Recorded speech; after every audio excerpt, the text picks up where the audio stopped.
La ponencia que viene ahora, titulada Donación en asistolia, tipo de donantes y situación actual en España, la va a impartir la doctora María Sevilla. Ella es intensivista y coordinadora de trasplantes en un hospital parecido a la Rixaca, pero en Granada, que se llama el Hospital Virgen de las Nieves. En un hospital con un programa de donación importante, tiene trasplante hepático, tiene distintos trasplantes, un hospital potente de todos los puntos de vista. Yo quiero rezar dos cosas. Es uno de los hospitales pioneros en donación en asistolia extrahospitalaria. La mayor parte de donantes, que ya se irán viendo, ya se ha citado algo en la conferencia de la doctora Coll, el donante más habitual es el de muerte encefálica, el de muerte cerebral, por accidentes cerebrovasculares. Pero se ha desarrollado en los últimos 5 años, después del marco legal que nos explicará el doctor Bañón, la donación en asistolia, por parada cardíaca, sin muerte encefálica. Hay básicamente dos grandes grupos, hay más, pero dos grandes grupos de donantes por parada cardíaca. Una persona se puede morir con una parada cardíaca en la calle o en su casa fuera del hospital, o puede hacerlo estando ingresado en el hospital mucho tiempo en la UCI o en reanimación, y que llegue un momento en que se limite el esfuerzo terapéutico, las medidas de limitación del soporte vital, y que sea una parada cardíaca controlada. Se desconecta el respirador y se sabe que en pocos minutos se va a producir la parada cardíaca. Son las dos grandes modalidades de donación en asistolia que ha dado un impacto muy importante a la oferta de órganos para trasplantes en España en los últimos años. Esto está teniendo un beneficio muy positivo en las listas de espera. Hay equipos que se están quedando sin listas, están habiendo nuevas indicaciones, se está revolucionando el mundo de la donación y trasplantes. Yo creo que el Hospital Virgen de las Nieves es pionero en España, con mucha experiencia en donación en asistolia no controlada, que es muy difícil, logísticamente es muy complicada, porque que se pare a alguien fuera, que tiene que ir al servicio de urgencias, reanimarlo, que no salga de la reanimación aceptada con los límites de los 45 minutos que marca la legislación o las sociedades de intensivos, que entonces ya se pone el código donante que va al hospital solamente porque puede ser un potencial donante, y se establece una logística muy complicada. Yo creo que ella nos va a dar una panorama general de la donación en asistolia, los tipos que hay, cuál es la situación en España, y yo pues tenemos la oportunidad que nos cuente la experiencia del Virgen de la Nieves de Granada en esta modalidad compleja logísticamente, que es la donación en asistolia no controlada o extrahospitalaria. Muchas gracias, María. Gracias. Bueno, buenas tardes a todos. Efectivamente, lo que vamos a hablar primero va a ser un poquito unas pinceladas, enlazando con la charla previa en cuanto a la situación de España y por qué llegamos a la donación en la asistolia, porque, como se dice, no es nada fácil, la verdad, pero ¿por qué lo hacemos, no? Entonces, bueno, primero una pequeña introducción y ya pasaremos a la asistolia. Son términos o conceptos bastante nuevos, seguramente en algunos casos, así que cualquier cosa que me queráis preguntar, voy a intentar hacerlo despacito, pero, en fin, cualquier cosa me preguntáis, ¿vale? Vamos a empezar en positivo para empezar con buen ánimo y demás. Y, bueno, lo cierto, lo que estaba diciendo la doctora Coll previamente, es que la tasa de donantes por millón de población en España es magnífica, más que magnífica. Tenemos en el año 2018, a cierre del año pasado, una tasa de 48 donantes por millón de población de forma nacional, de forma global. A la Comunidad de Murcia os doy la enhorabuena porque estáis por encima de los 50 de forma muy notable y además de forma mantenida, y bueno, muy destacado que más de 10 comunidades autónomas tienen una tasa superior a 50. Es verdad que todavía hay diferencias notables entre las comunidades, pero se está luchando en eso. Esto, con la introducción que ya hemos tenido previa, pues ya sabemos que es un dato bueno, un dato muy, muy bueno. Si no estamos todavía muy familiarizados con los datos, no sabemos si 48 es mucho, poco, cuántos millones de habitantes hay en España, en fin. Lo que sí tenemos que ponernos un poquito en contexto, ¿no? En contexto para saber que la Unión Europea este número es de 22,3. Y si nos ponemos a comparar con otros países también desarrollados y de ámbitos parecidos, vemos que hay una diferencia muy, muy notable y que España está claramente por encima. ¿Cómo se ha conseguido? Pues más de lo que ha dicho la doctora Coll, que entonces no me voy a parar mucho en este sentido, pero bueno, sobre todo destacar una legislación importante, la red de coordinación, que como ya se ha dicho antes es la piedra angular de estos resultados, y la ONT es la base de todo esto, ¿vale? Es el Spanish Model, que es lo que ya se ha estado trasladando a otros países y demás. La financiación evidentemente importante, formación continuada, divulgación y unos programas de garantía de calidad que, como ya se han explicado antes, tampoco nos vamos a parar mucho a eso, ¿no? Y todo esto pues hace que periódicamente vayamos viendo noticias de los resultados y que, bueno, pues uno en este sentido pues se puede sentir orgulloso de pertenecer a un país que consigue estos resultados, ¿no? No obstante, pues esta es la parte positiva y decimos, bueno, qué bien, golpe en el pecho, qué bien lo estamos haciendo, pero cómo hemos llegado a estos resultados, ¿no? Porque el camino no ha sido fácil, como ya bien se ha dicho antes, y porque pues, se ha ido encontrando una serie de hándicaps que hemos tenido que intentar superar, ¿vale? Lo más importante que nos hemos encontrado en los últimos años es que ha habido un cambio muy significativo en el perfil de donante, ha descendido la mortalidad por accidentes de tráfico. Hace unos años la muerte encefálica por TCE en relación a accidentes de tráfico era del 20% y actualmente solo del 5%, 4 o 5%, y en cambio la muerte encefálica en relación a ACV ha aumentado notablemente. ¿Esto qué significa? Que ha cambiado el perfil del donante, no hay ningún tipo de duda. Los donantes son, entre comillas, peores por menos rentables, son donantes más añosos y nos encontramos en una situación de desbalance, ¿no? ¿Por qué? Porque son donantes, como decimos, más complejos y, como ya se ha explicado antes, sigue habiendo unas diferencias muy notables entre la oferta y la demanda de órganos que hay actualmente. Esto hace que haya más gente en lista de espera, el tiempo que están en lista de espera se están deteriorando e incluso falleciendo. 10 de cada 10 pacientes europeos fallecen diariamente en lista de espera. O sea que, aunque por un lado sacamos pecho, por otro lado esta cifra nos tiene que hacer pensar a todos.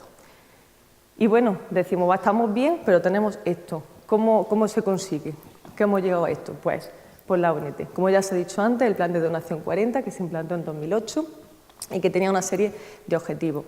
Uno era mejorar la detección en otras áreas que no sea la UCI. Tradicionalmente se han centrado en buscar donantes en la UCI y se nos han olvidado áreas, lo digo para gente que trabaja en esa zona y demás, como respiratorio, neurología, observación, medicina interna. Hay muchas plantas del hospital donde hay potenciales donantes y no podemos perder esto de vista. Otro lado es los criterios expandidos, otro ramal criterio expandido en cuanto a intentar aumentar el pool de donantes. Y el tercer pilar para aumentar esto, y que ya hemos visto y veremos que se ha conseguido, pues es aumentar el pool con donantes en asistolia, ¿vale? Para que nos pongamos en contexto, dos cosas muy sencillas. Está donante vivo, donante cadáver. Y de donante cadáver puede ser donante en muerte encefálica, que ha sido lo tradicional y es un poco lo que todos tenemos en mente cuando pensamos en el tema de donación, y donación en asistolia, ¿vale? Realmente solo hay una forma de fallecer, pero el origen pues, puede ser diferente. ¿Qué es la donación en asistolia? Pues la donación en asistolia, como bien se ha introducido ya antes, pues la dividimos de cara a reparto y de cara a logística en donación en asistolia no controlada o donación en asistolia controlada. La no controlada, que es una mala traducción realmente, la no controlada no es que no sepamos lo que está pasando, es que es una asistolia que no esperamos que vaya a ocurrir. Es una persona que tiene una parada de forma súbita, que se está reanimando y que a pesar de reanimarlo no se consigue sacar de la parada, ¿no? Esto puede ser dentro o fuera del hospital. Y la otra forma en la que puede ocurrir una donación en asistolia, una parada en asistolia, es una persona que sabemos o esperamos que va a tener una asistolia. Son casos pues, de pacientes en los que se hacen limitación del esfuerzo terapéutico, que de forma previsible sabemos que se va a parar el corazón y que en ese contexto pues, ya estamos previniendo el escenario de la donación, ¿vale? Entonces, por si suena y demás, esto es la clasificación de Maastricht. La no controlada sería un Maastricht 2 y la controlada un Maastricht 3. Lo vamos a estar repitiendo un poquito a lo largo de la charla. Esto, evidentemente, está amparado por la ley y está recogido en el BOE. No sé si se ve bien desde ahí, pero bueno, si no os lo digo, tiene una definición inequívoca en la cual tenemos que ser muy rigurosos a la hora de saber que tenemos un paciente en asistolia y que por tanto podemos contemplar esa posibilidad. Tenemos que constatar de forma inequívoca que hay ausencia de circulación y de respiración en España al menos durante 5 minutos. Si esto no lo cumple, no podemos seguir adelante con el proceso. Y nos encontramos con dos ámbitos, como decíamos antes. Puede ser esta ausencia de circulación en el contexto de que hemos hecho una maniobra de reanimación siempre guiadas por la guía de resucitación y que se considera que ya ese paciente no es una parada irreversible. Y la otra cosa es que estamos en una sistolia que no la vamos a reanimar porque consideramos que es fútil ese tipo de medida, ¿vale? Pues vamos a empezar por la donación en sistolia no controlada. Como digo, es una persona que sufre una parada cardíaca irreversible, que intentamos reanimar sin éxito, siguiendo por supuesto los protocolos, todo el tiempo necesario. Esto no tiene nada que ver con la donación. Vamos a imaginar una persona que aquí ahora mismo tiene una parada cardíaca, ¿qué es lo que haríamos? ¿Cuánto tiempo y de qué manera la reanimaríamos? Pues de la misma manera lo hacemos, y en el momento que ya no se puede hacer nada por esa persona, se tiene que encender la bombilla de la donación en la sistolia, ¿vale? Y por supuesto pues tiene que ser una persona que cumpla criterios de inclusión. Somos muy estrictos a la hora de seleccionar estos posibles donantes, porque la verdad es que los tiempos de isquemia son importantes y jugamos con el tema de tiempo al milímetro.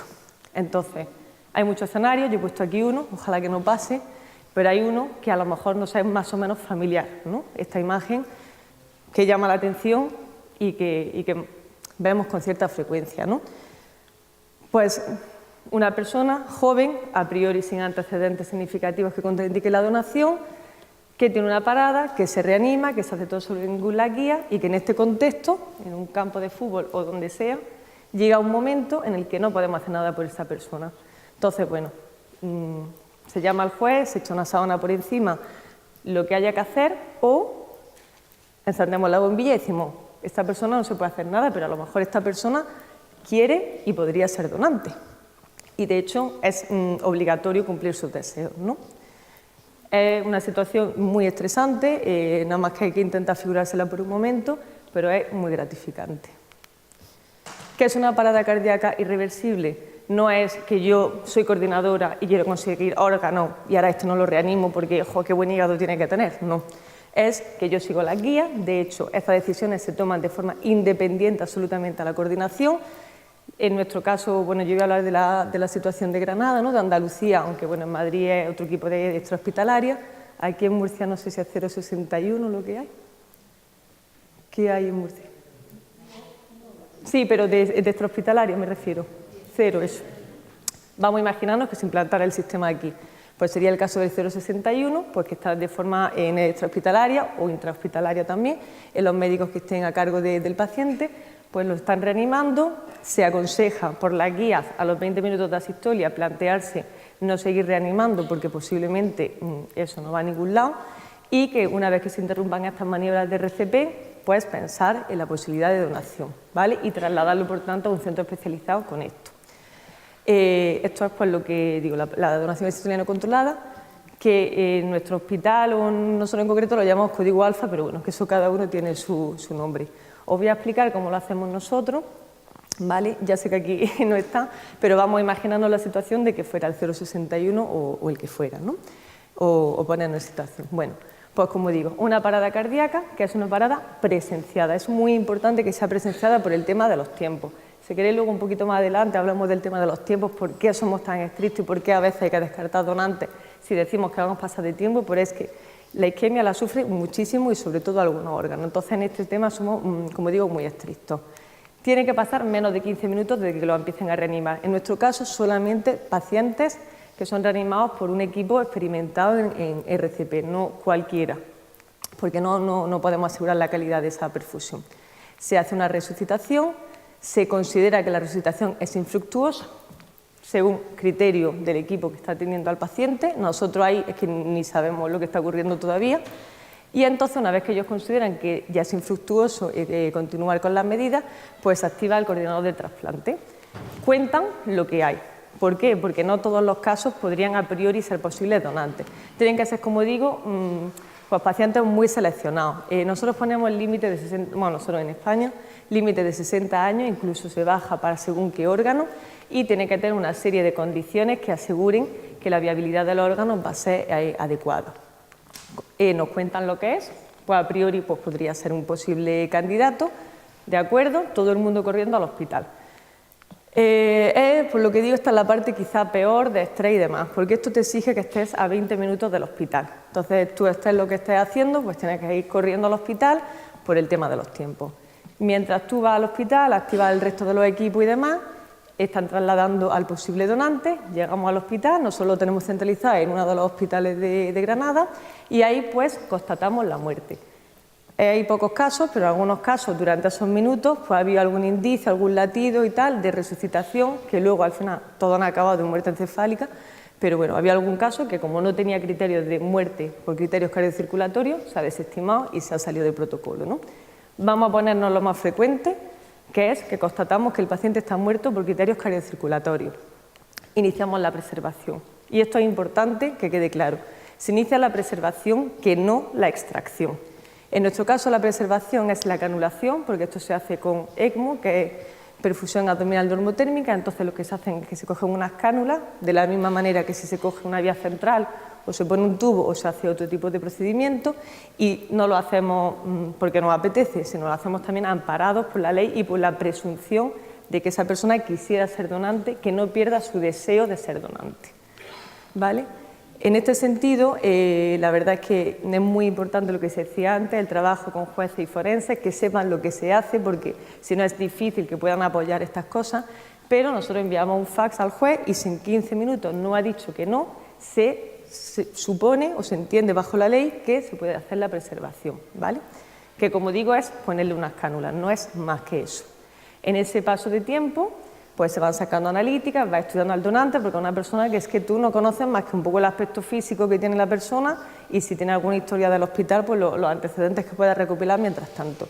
Esto hace que ganemos tiempo, entramos en bomba y por supuesto autorización familiar. Si la familia no quiere, por supuesto se para y si no se localiza a la familia ya va por vía judicial esto. Una vez que están estas dos autorizaciones, pues ya sí que estamos en situación de hacer la extracción de órganos. Y todo esto pues tiene que pasar en menos de 240 minutos, ¿vale? Marcados los tiempos, como digo. Entonces vas muy a contrarreloj, pero esto ha hecho que se aumente el pool de donantes de forma muy significativa. El primer caso es en País Vasco, que fue en 2009, nosotros empezamos en 2010 y más o menos no hay muchos, pero son más o menos unos 10 casos al año. Y una vez que salimos un poco del estrés, del Maastricht 2, ¿vale? De la donación en asistolia no controlada, nos vamos a algo un poquito ya más de calma, que podemos ir controlando y que siempre pues gusta un poco más.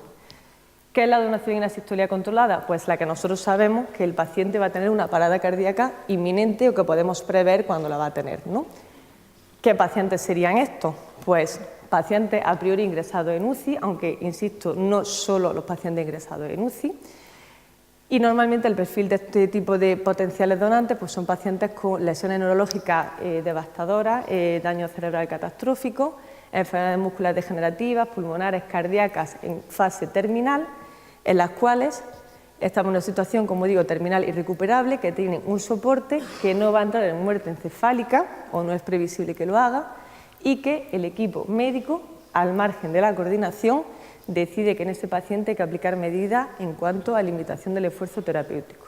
Esto, para familiarizarnos un poco, el tema de la limitación del esfuerzo terapéutico es una cosa que no se decide evidentemente de un día para otro, es una cosa que se decide en equipo, consensuado con enfermería y que aunque parte del equipo clínico, de esto se informa a la familia y se tiene que llegar a una situación de un acuerdo, ¿no?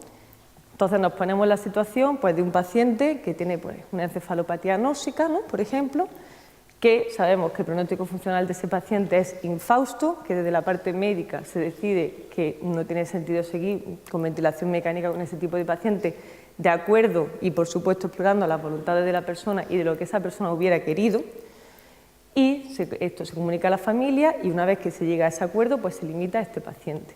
El caso que estoy poniendo, por ejemplo, pues es muy previsible que ese paciente cuando le quites el respirador en minutos, y tiene que ser así, por otra cosa que ahora explicaré, en un tiempo razonable o esperable, se va a producir una parada cardiocirculatoria, ¿no? Esto es una práctica muy habitual en la UCI al margen de la donación, muy habitual y cada vez es más habitual, la verdad. Entonces, este tipo de pacientes, pues lo que estamos acostumbrados a ver es que están en la UCI, pasa a la familia, se le quita el tubo o se le baja la FiO2, o en fin, cada hospital debe tener su protocolo de limitación del esfuerzo terapéutico y bueno, tradicionalmente pues son pacientes que ya digo, se quitan las medidas de soporte vital y fallecen. en el box de la UCI, en la planta, en fin, donde cada equipo haya decidido, ¿no? Y fallecen sin más. Pero es que hay muchos de estos pacientes que podrían fallecer dando vida. Pues vamos a aprovechar este escenario, ¿no? Entonces, ¿qué es lo que hacemos? Pues protocolizar todo esto para aprovechar o intentar aprovechar esa situación y, como digo, cumplir los deseos de esa persona, ¿no? Porque también es muy triste que una persona quiera ser donante, no pueda expresarlo y no pueda hacer su última voluntad, igual que el que se quiera incinerar y no se incinere porque no se pueda expresar, ¿no? Insisto mucho en esto, siempre, siempre, siempre la limitación es algo previo y totalmente independiente a la donación. De hecho, son personas diferentes las que lo deciden, totalmente ajenas a la coordinación de trasplantes. Si por alguna razón hay alguien de coordinación, porque trabajamos en la UCI con ese paciente, esa persona no participa en la decisión, en la toma de decisiones, ¿vale? Insisto, porque son temas que se prestan un poco a dilema ético, a confusión, a mezclar los trasplantes y a algunas teorías conspirativas falsas. Y bueno, por eso digo que siempre, siempre, siempre es algo independiente. Que la limitación del esfuerzo al margen de la donación es o retirar o no incrementar medidas. Y siempre desde la opinión del equipo médico, considerando que el paciente va a fallecer por la enfermedad que tiene, no porque tú le provoques nada, ¿vale? Como digo, se toma esta decisión, se avisa al coordinador que hasta este momento no sabe nada del paciente y se le dice, pues hay este posible donante. Pues se empieza a hacer una valoración previa global y si va para adelante, pues es el coordinador el que habla con la familia. Y si la familia está de acuerdo, se le explica el protocolo, la manera de hacerlo y las posibilidades que hay. Que la familia entendemos que quiere donar, se le explica cómo se hace. Que la familia no quiere que esta persona done, ningún problema. Se hace el protocolo de limitación de esfuerzo terapéutico tradicional, habitual, el que haya en esa unidad y ya está, no pasa nada. ¿Y cómo lo hacemos, no? Ya digo, depende del hospital. Hay algunos hospitales que lo hacen, la limitación del esfuerzo terapéutico la hacen en quirófano, otros hospitales hacen la limitación de esfuerzo terapéutico en la UCI. Nosotros en concreto lo hacemos en quirófano, porque lo hacemos, como digo, con normotermia y ya está canulado previamente en quirófano. Como digo, se hace una retirada de la medida de soporte vital, exactamente igual que estaría previsto aunque esta persona no fuera donante. Evidentemente, aunque no sea donante, cualquier persona con limitación del esfuerzo, pues tienes que asegurar unas medidas de confort y que no tenga un sufrimiento, con lo cual lo vas a sedar y lo vas a analgesiar seguro. Se administran algunos fármacos, eso sí, relacionados con la preservación, de lo cual se informa a la familia, que los fármacos no son más que heparina y lo de las cánulas, como digo, y se hace una retirada de la limitación de las medidas de soporte vital, en un sitio o en otro, según protocolo del hospital.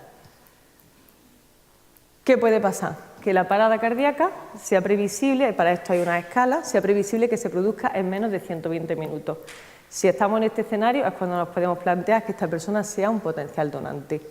Se produce la parada en tiempo, como hemos dicho antes, por ley nos esperamos 5 minutos, ausencia de latido cardíaco o de flujo sanguíneo, condición sine qua non y súper protocolizado, y hasta que no estamos absolutamente seguros no se considera a esa persona por fallecida, y una vez que está certificada la muerte, siempre por un médico ajeno a la coordinación de trasplantes, de la misma manera que certificaría su muerte si no fuera donante, pues se puede considerar a esa persona fallecida y se puede iniciar el procedimiento, ¿vale?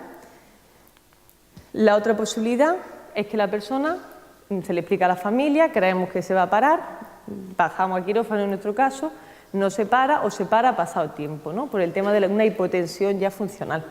¿Qué pasa si ocurre esto? Pues que nos vamos al mismo punto donde estábamos, que si no puede ser donante, pues aseguran evidentemente sus medidas de confort, acompañamiento familiar y todo exactamente igual, solo que pues el paciente, aunque hubiera querido, no ha podido ser donante. Insisto mucho en esto, por eso lo pongo otra vez, por el tema del fallecimiento. Nosotros en concreto tenemos monitorización de dos arterias, de la radial y de la femoral, siempre para asegurarnos, porque hacemos la preservación con balón, ¿vale? Si queréis ahora explicamos un poquito de eso también, y es totalmente riguroso, totalmente.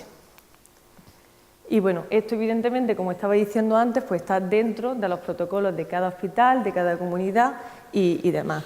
En concreto, en el de Andalucía, aunque bueno, puedo traer más, es como está ahí expuesto. El médico responsable hace una limitación del esfuerzo porque la obstinación terapéutica sería una mala praxis. Y si entendemos que algo es fútil para un paciente, estamos ya rozando la obstinación, ¿vale? Y siempre, por supuesto, garantizando el cuidado y las medidas de confort de ese paciente, sea donante o no lo sea. Recogido en distintas comunidades, que viene a ser lo mismo. Y sobre todo, importante, que se pueda ejercer la libertad, el derecho de esa persona a medida. No es algo solamente del hospital, sino, como veis, está recogido por la ley, está recogido en los protocolos de limitación del esfuerzo terapéutico, grupos de trabajo de bioética y, por supuesto, pues está recogido en el grupo de trasplantes, ¿no? Además, con una recomendación elevada, que es valorar la posibilidad de donación en asistolia controlada en los pacientes en los que hemos decidido la limitación del esfuerzo terapéutico, ¿vale? Lo señalo porque estoy casi segura de que todo el mundo hemos visto limitaciones del esfuerzo terapéutico en los que ni siquiera se nos ha pasado por la cabeza que esa persona quisiera ser donante y pudiéramos cumplir sus deseos, ¿vale? Y bueno, de esta manera es como explicaba antes Elizabeth Cole, cómo hemos conseguido de la meseta volver para arriba, ¿vale? Esto coincide efectivamente con el descenso de donantes en muerte encefálica y como tras un pequeño bachecillo, pues otra vez hemos subido, incluso cada año, la tasa de donación va superándose, ¿vale? Hasta el punto de que ya haciendo recopilación con todos los años, y esto evidentemente no son solamente donaciones en asistolia, pues llevamos más de 110.000 trasplantes en España desde el origen del proceso. Con esto no me queda más que darle las gracias, por supuesto, a todos los donantes y a sus familias y recordar un mensaje muy dicho ya, pero que es importante, ¿vale? Que donar órganos es regalar vida y debemos tenerlo en mente. Muchas gracias.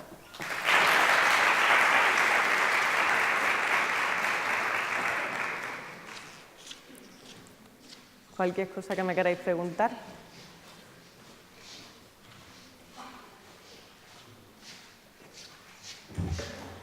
¿Preguntas? ¿Nada? La verdad es que ha quedado todo muy claro. ¿Cuáles dificultades logísticas dentro del hospital y fuera del hospital? Para la no controlada. Para la no controlada, que tú recuerdas que vivisteis, porque yo sé que costó trabajo. Pues el tema de los tiempos es claramente lo peor y lo más estresante, porque aunque ahí hemos puesto unos tiempos pues muy ideales, no siempre el 061 te llama al minuto 21 de la parada, ellos hay que entender que también están inmersos en una situación muy estresante, te suelen llamar cuando ya pasan bastante más tiempo, de llamar al busca del... Nosotros el protocolo que hacemos es que la canulación la hace el vascular o cirugía cardíaca, tienes que poner en contacto no solamente tú, lo que decíamos del principio, tiene que estar el coordinador de enfermería, el vascular para canular, enfermería de quirófano. Entonces, es una cadena tan importante que parece una tontería, pero con que cada persona se retrase un minuto, muchas veces llega al último momento que o inicias la ECMO o lo has perdido. Entonces, eso quizás es lo más complicado, ¿no?, de la no controlada. ¿Cuántas personas hay de localización inmediata después de que llama el servicio de urgencias? De coordinación. Nosotros el protocolo que tenemos es activa el 061 activa al médico de coordinación.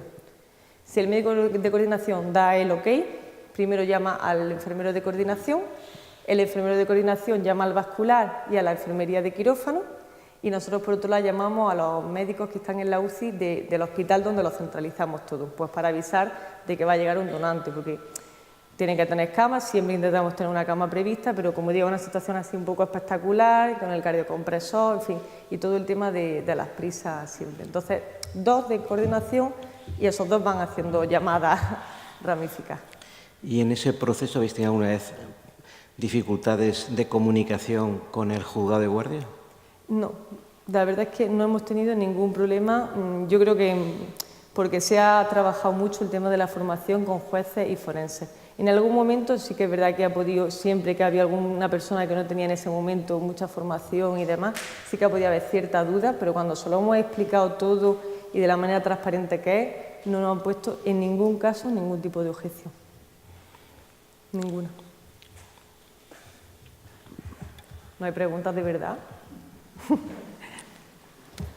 No sé si es porque lo sabéis o porque he dicho muchas cosas nuevas. Venga.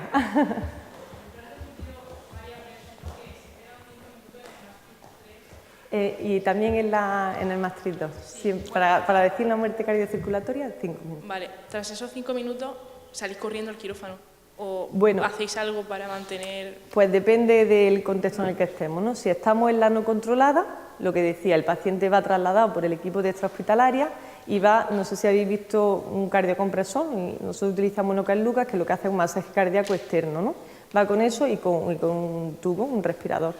Entonces, paramos el cardiocompresor, aseguramos de que estaba fallecido los 5 minutos y si está fallecido los 5 minutos, con el cardiocompresor puesto nos volvemos a bajar a quirófano. En todo ese impasse, esos 5 minutos, pues se ha cogido una vía, se han sacado todas las serologías, grupo sanguíneo, en fin, una valoración muy rápida del paciente. Esos 5 minutos en ese caso. En el caso del Maastricht 3, que es la controlada, como hemos dicho, en nuestro caso en concreto nos bajamos a quirófano, se retira la ventilación mecánica, se retira la droga vasoactiva, en fin, lo que el paciente tenga de soporte vital y lo tienen monitorizado. Y una vez que el paciente, tenemos siempre arteria o si no lo está haciendo una ecocardio, en fin, siempre tienes algún criterio para valorarlo. Y una vez que está en asistolia, espera 5 minutos. Vale, porque se espera en el mismo quirófano. En nuestro caso lo hacemos en quirófano por el tema efectivamente de los tiempos y demás. Además ya lo tenemos canulado, de forma que al minuto 5 se infla el balón, que es lo que decía antes, se infla el balón para no hacer una perfusión supradiafragmática, y una vez que se infla el balón, pues el paciente está fallecido, pues tú ya empiezas a oxigenar solo órganos abdominales y en ese contexto ya puedes empezar la cirugía. Vale, gracias. Muy bien, si no hay ninguna pregunta más, muchas gracias, María.